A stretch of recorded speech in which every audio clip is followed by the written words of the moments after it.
What does it look like to be a faithful steward? Luke 16:10 says, "Whoever is faithful in very little is also faithful in much, and whoever is unrighteous in very little is also unrighteous in much." As a 51-year-old woman at the time of this recording, there are many things in my life that I didn't steward well at all. I've been in debt.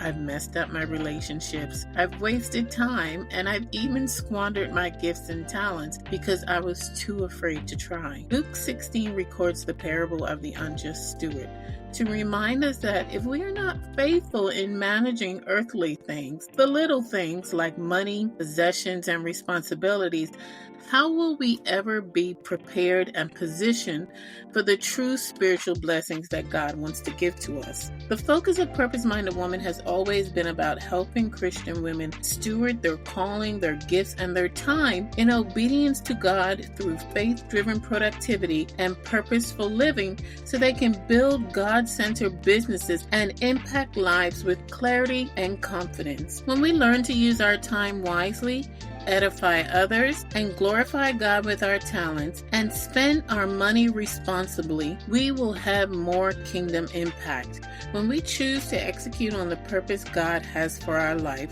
we become fully aware of our accountability to God, not to ourselves or others, in fulfilling His purpose and plans for our life. Thanks for joining 1 Minute on Purpose.